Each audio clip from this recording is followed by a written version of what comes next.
The views and opinions expressed by the hosts do not state or reflect those of the company and its management. Any assumptions, views, and insinuations made by the hosts or guests do not reflect those of the show, the management, and the network.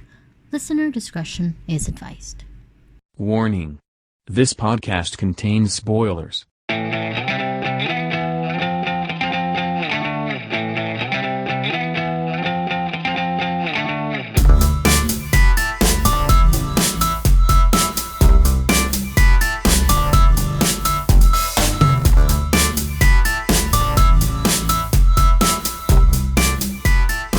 Third World Cinema Club.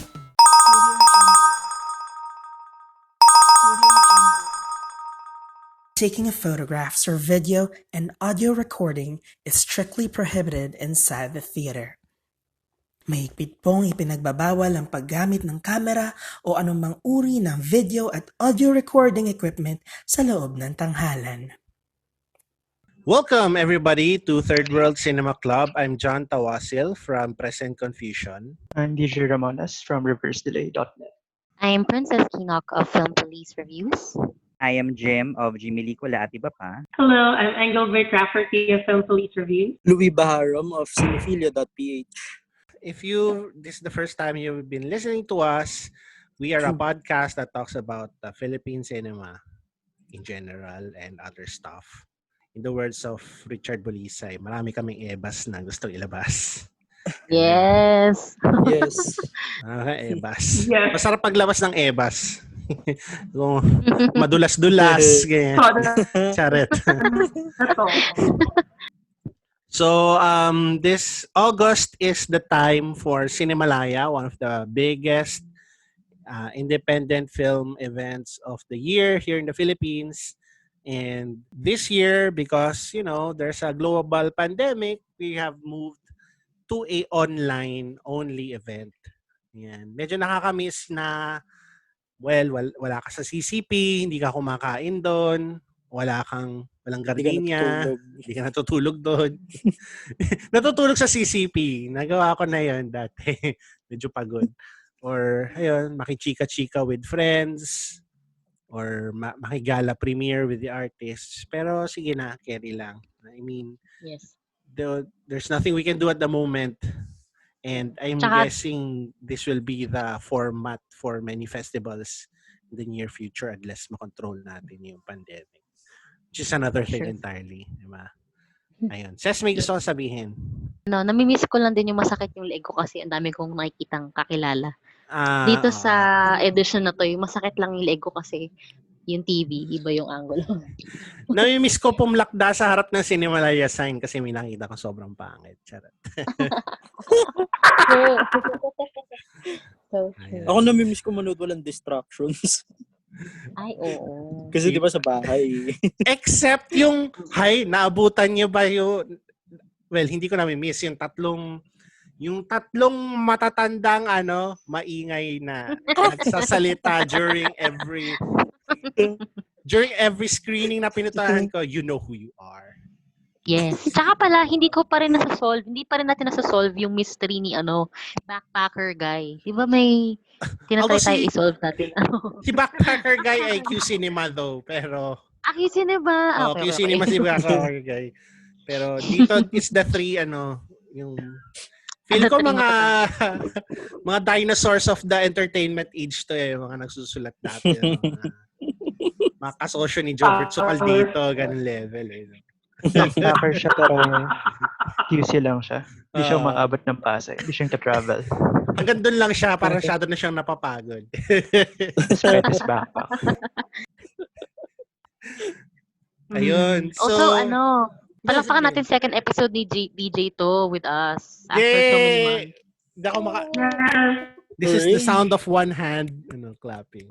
Kasi hawak-hawak ko yung mic. So, for this very long multi-part episode, we'll be talking about number 1, yung 10 main competition films. That's gonna be the first part today. The second would be films from the very expansive Indonesian section. The third would be special premieres and the documentaries. And fourth would be films from the Gawad Alternativo and the the Visions of Asia and Allied Festival shorts. If there are any other films that we've seen during the quarantine, we'll include that in the last part. So the first part, we already have a list of the films that we're gonna discuss. So firstly, it's Ang Gasgas na Plaka ni Lolo Bert. So Ang Gasgas na Plaka ni Lolo Bert was a film that was already featured in one of last year's festivals. If you remember, it was, if I remember correctly, was it Cinema One 2019? Yeah, Cinema One original. Yeah, it was part of Cinema One Originals 2019. Ang Gasgas na Plaka ni Lolo Bert. So I guess I'll start. It has two directors, directed by Janina Cacosta and Jessica Marfori. It's a story about a closeted gay man in his 60s and a lonely widower in his 50s. And there's one thing that about the closeted gay man that we don't really overtly feel that he has HIV. And amidst his grief, he shares a love with music with the other person. So, what did you guys think of Ang Gasgas na Plaka ni Lolo Bert? Who wants to start? Ikaw, what were your views? Yun eh. Well, firstly, I thought it was cute from the Cinemalaya, from the Cinema One thing that I saw. Parang may pagkakaiba ba? I think it was generally the same. Same lang. Hindi ko napansin na may HIV pala si Lolo Bert. Parang hindi siya nag-read sa akin. So, other than yung parang disclaimer at the start, hindi ko alam na this is about HIV. I thought this was just about a lonely old man who's trying to connect with another lonely old man.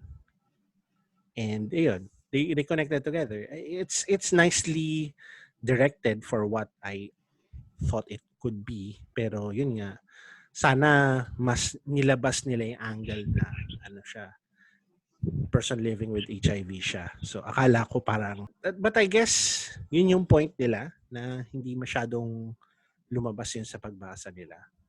Kasi I know a lot of other people na hindi rin nila na-gets yun.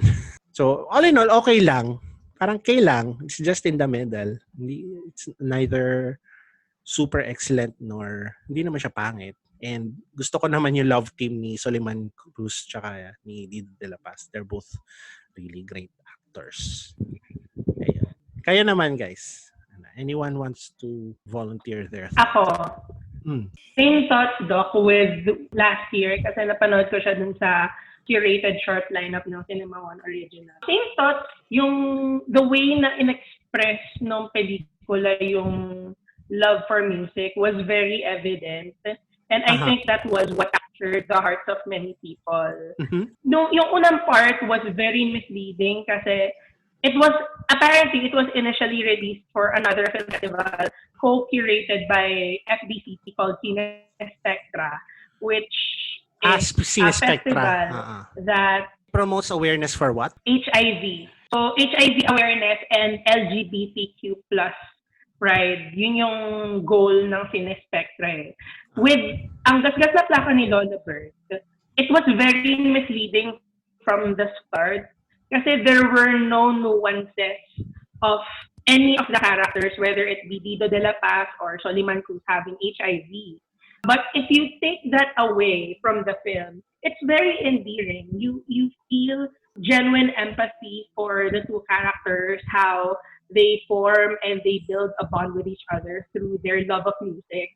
Very evident in yung part, this is a spoiler alert of course, wherein yung nagsasayaw si Lolo Bert dun sa plaka na nakuha niya from Soliman Cruz, wherein may recollection siya of a possible past lover, or if not, maybe a lover in the past na hindi natuloy. We'll never know.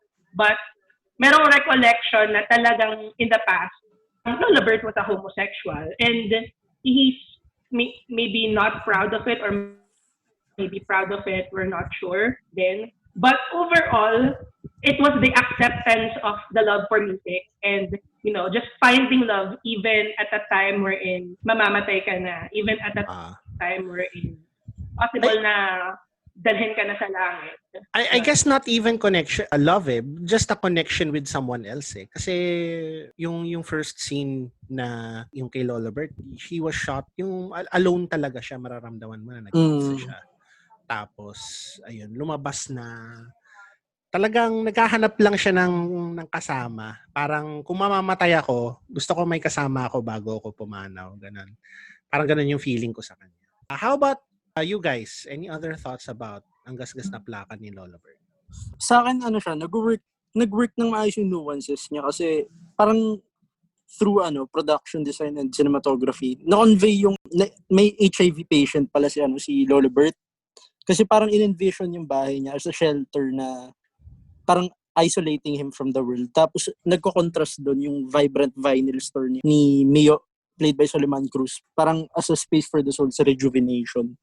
Parang ganun yung basa ko sa kanya. Tapos yung personality ng pelikula parang mundane, tapos bigla magiging vibrant. Ganun niya. Hindi niya kailangan sabihin na, hindi niya kailangan i-express overtly na HIV patient si Lola Bert.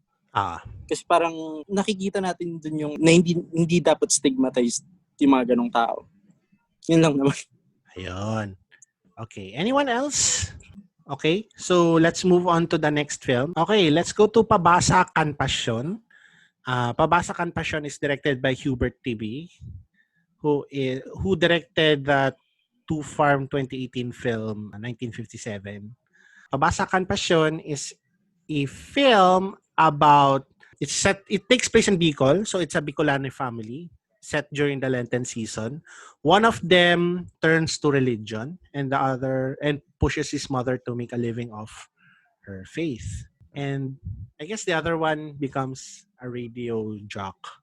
Although, magkakaproblema yon in that era. So, ayan eh. There's not a lot of buzz about this film na naririnig ko. I guess from Film Twitter or Letterboxd. Personally nagustuhan ko siya. It reminds me a lot of a 2012 Cinemalaya short film called Victor, which also I think takes place during the Lenten season.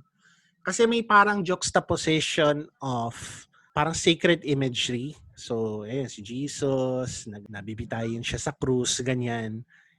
And may halo siya sa earthly desires. So, may certain activity sa Victor na ginawa din sa sa Pabasa Kan Pasyon. So, you'll just have to find out what it is. May jugjugan na nangyari. Yun, ganun na lang. Tapos parang pinaghahalo yung dalawang elements na yon. There's one scene in particular na may daladalang religious iconography yung main character. And he's dressed up as Herod eh. Akala mo at first siguro he's dressed up as maybe Jesus or something like that. Pero hindi, siya si Herod. Tapos, nagbe-break siya habang papunta sa bahay, tapos umiihi siya. So, parang may shot na naka-frame yung pag-ihi niya and the religious symbols in one frame. Na tipong parang merong pagbabaliwala or may parang tendency in people to treat sacred symbols in a non-respectful way, in a profane way. So, parang may halo-halo yun. Tapos meron din isang scene doon na medyo telling for me na as Herod, may mga taong nakikipost sa kanya. I mean, in the context of yung what's happening, parang, sige, syempre siya yung isa sa artista doon sa pabasa, doon sa play. So, parang sige, makikipicture kami sa kanya. Pero yung choice ni Hubert TV na i-show yung particular character na yon ang pinopost, yung nakikipost yung mga tao with, para it shows to me na there are some people na hindi maka-Diyos, kumbaga. There are some people who are profane that we treat holy naman. Parang baliktad naman. Ganun. Which applies to a lot of current world events. Ewan ko kung sadya yun ni Hubert TV or hindi. Pero I'd like to hear you guys' thoughts about this film. Anyone? Similar din sa you touched upon it. Pero I guess to add to that, nung una kong pinanood to, hindi ko siya masyadong nakuha. So I had to rewatch it. And then saka ako na-connect na I think yung point nung film is yung pagiging shallow nung faith nung characters involved. So nasa logline naman, di ba, na it's about religion and economy. Yeah. And for these people, parang not really of their own fault, pero they're economically challenged. Yes. Pero ang nangyari is nang ibabaw yung, shall we say, greed nila, na ang nangyari is, for example, yung isang brother, siya yung DJ dun sa, or sa radio station. jock siya. And then, sinisante siya, di ba, dahil magsasara na raw yung radyo, dahil lugi na raw dahil sa social media. Yeah. Tapos, the scene ends na tinanong niya, anong gagawin niya dun sa napakaliit na sweldo na binigay sa kanya as separation pay. And then, later on pa kasi, saka lang pinakita na yung pinagamitan niya nung pera is, spoiler alert, binayad niya for a prostitute. And then, di ba yung ending nito is, nung una kong pinanood, parang ang corny, di ba? Parang, spoiler alert again, nila, di ba? Parang, except na, may na-dead. Ang paborito mo. Na-dead si nanay. Maganda siya. Pero, scene kasi right after nung prostitution scene, bumili ng karne yung gumanap na Herod. Sobrang against yun nung Catholic tradition, di ba, na Lenten season. Tapos, bawal ka kumain ng karne. Parang, basically, puro sinful activities to na. Despite na may nakuha kayo, ito yung ginawa niyo pa rin. Kahit na may grasya ka. Yes. So parang yung point ba is yung nanay nila yung nagbayad for the sins of her sons. Ganun. Yeah. Very... Tas sakto kasi pabasa. Di ba si mama nung una, kasama siya sa pabasa. Tapos in the end, siya pa rin yung, parang she's praying for her sins or for all of our sins to be parang reprieved, ganyan. Tapos ang ending, tama. Dead si nanay. To add, kung sino pa yung nagdadasal, siya pa yung parang gano'n. Masamang damon, di ba? Yun yung mahaba. Oo, yung si Herod siya. Tapos din, naalala ko kay dito, si Poet on a Business Trip. Although, sobrang haba na version ni Poet on a Business Trip. Parang may isang scene doon na naalala ko dito nung sa yun nga, yung parang may cemetery ba yun? Or parang papunta na sa bayan na nagva-violence scene. Yun. Parang ang eerie lang na parang papunta na siya sa Kumbaga diba sa Lenten, parang may mga stages yan. Parang papunta na siya sa last na stage. Kaya ganun yung sounds. Okay. And I think black and white talaga lagi ang medium ni Hubert TV. I think so yung 1957. Colored yun. Colored yun. Kasi naalala nyo nung nag-record tayo kay Direct J sa 2076. Siya yung cinematographer niya tsaka photographer ng BTS for yung walang kasarian? Siya yung dun. Okay. Okay. Anyone have other thoughts about Pawasakan Passion? Let's move on to the next film. It's James Mayo's Fatigue. James Mayo, of course, directed The Chanters and Kuya West. Although, may history na si James sa doing short films. May mga entries yan sa Gawad Alternativo, Cinemalayas past. So, Fatigue is a film about, it's basically an interactive film that stars you. And it plays out like a video game. And the premise is because you overslept, because you worked too much, your nightmares are becoming reality. So, who would like to talk first about Fatigue? Ayun. Pretty much the same as the logline. It's about you. So here, we get to play the main character. Although yung physical actor na gumaganap is it Matthew Lorenzano? Very overwhelming experience siya, which I understand as to why some would actually like it the first time they see it. And also, if medyo photosensitive yung eyes mo, hindi mo siya masyadong matotolerate. Pero for me, since 2020 naman ata yung vision ko, and accepting naman siya dun sa film, for me, it's too diverse. Tsaka parang ang galing kasi, yun nga, hindi ko na-imagine na si James Mayo would actually make something as somewhat experimental pero very risky siya na normal na short film. Hindi siya ganun ka-experimental in a sense na maiintindihan mo pa rin siya. And I think yung tinatry niya lang i-point out dito is, yun nga, over fatigue or fatigue. What do you feel if you're overworked? Ganyan. So I like the way that the elements of interaction that a filmmaker usually gets by people clapping their hands in the cinema or laughing. Dito, parang visual yung experience niya. So yun. Okay. One more if kung meron kayong opinion on fatigue, and then anyone else? More of a question from me. Yung pagkakagawa ba ng pelikula na to is specifically for Cinemalaya 2020? And yung reason ko for asking that is, feeling ko this film works best for streaming na kapag papanoorin mo talaga siya mag-isa sa kwarto mo, madilim. Di ba part ng options niya Yeah, I agree. Actually, if of all of the films na submitted to Cinemalaya 2020, ito yung pinaka sinasabi niya na pang streaming ako, ganon. So, although, I guess pwede natin itanong si Direk kung makausap natin siya in the future. Tsaka pala gusto kong i-comment din si Joris Fernandez kasi siya yung nag-edit. Kasi hindi biro yung masundan niya yung step by step na process no editing ng buong film. Kasi in fairness naman, lalo yung spoiler alert, yung manika part, talagang napapikit ako doon kasi sabi ko yung ako makita. Parang nakakahilo siya at the same time, parang feeling ko may tatalon sa screen ganun. Ayun. So, I guess yun na muna. This show is produced by Cutprint Podcast Network.